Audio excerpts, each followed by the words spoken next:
Hey guys, on here. I just finally finished reading Star Wars The High Republic's Light of the Jedi by Charles Soule. I also read the first issue of the Marvel Comics High Republic series that just launched as well. But we're not going to talk about that. I want to talk about the book specifically. This is the first adult novel entry into this new Star Wars project and this new Star Wars era. And I gotta say, right out of the gate, the story as it was presenting itself really gripped me. It started off with a bang, and the book really keeps pace throughout the rest of it. The story itself is only 377 pages, including the epilogue, and it never has like a lull period in it. There was never a moment where I was like, all right, can I get through this chapter? The characters, every one of them, no matter how tertiary or primary they were to the story, they did a really good job at getting me quickly invested in a lot of them. Some that had minor parts and some that we never saw again, to the ones that played a major part in the story. Um, and I found it really gripping. There was a lot of action in the book. There's a lot of interesting story, a lot of Jedi stuff for sure. A major part of it, obviously, it is the Light of the Jedi, as they send out this group that is trying to expand beyond the core worlds and start to police and monitor the Outer Rim to provide support for those who pretty much just have to deal with these crime lords, the Hutt cartel, and all of that because they're just out of the reach of the jurisdiction of the Republic, so they can't share their prosperity. So that is the goal of this mission statement, this Starlight Beacon, this space station that the Republic is building out towards the Outer Rim to give themselves a foothold in the Outer Rim so they can try to spread that unity that makes the core world so strong and prosperous to the rest of the galaxy. And the story branches out from there after an inciting incident occurs and a tragedy unfurls and many lives are lost. And investigation ensues into what caused this accident, which starts to float around into a bunch of different pathways that we go down. Each of the characters really drew me into this. Honestly, the setting itself, though, I'm still not completely sold on. I'm still not. I'm not like itching, even though I enjoyed the read. I'm not like itching to be like, all right, I'm on board with this era. You know, this is the first outing into it that we've got.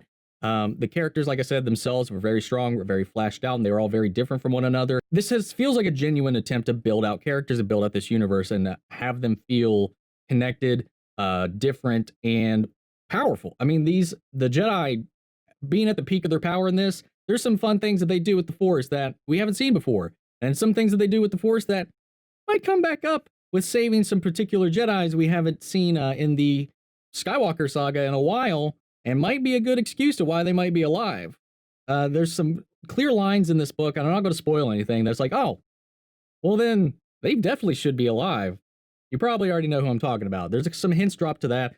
Of course, this is set 200, 300 years before the Galactic Republic that we know from Episode 1, so things are a lot different. Things are unsettled, and some of the mid-rim and the outer rim, as such as they are still mostly isolated to the core. We're seeing a little bit of the Jedi and their current relationship with the Senate itself that is kind of in a fledgling build at this point. And it's really interesting to see that push and pull dynamic, the difference of the relationship between the Senate and the Jedi currently versus how we see it down the road. Now, I've talked about my kind of issues with the villains that the High Republic has set up, the Nihil, these space Vikings.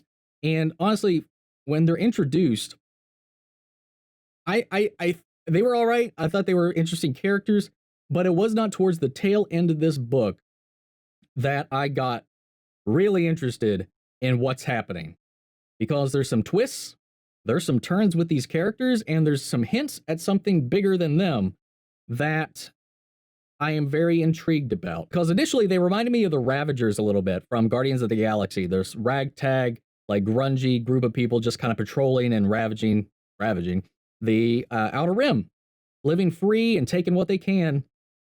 And some of these characters, they each have their own kind of personalities that build out of them. And then there's this connective tissue to this member of their group called the Eye.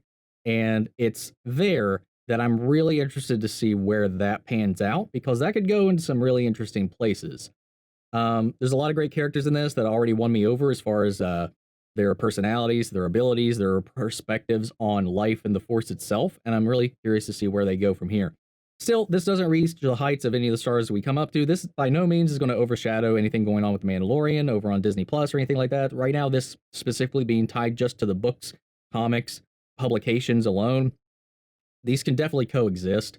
I understand that this being a risky gamble, setting up a new era in Star Wars that we haven't really touched on too much, and sticking to publication, because if it doesn't work, it's a low risk strategy to put out there rather than putting out this high budget film or high budget series and then that tanking. So if this works, they might build this out. I know it ties into, at least, well, this era will eventually tie into the Disney Plus series, The Acolyte, which sees the fall of the High Republic as the dark side continues to rise in power and take hold and root in the Galactic Republic. If you're interested, check it out. If you've read it, let me know your thoughts down below, and we'll carry on the conversation after the video.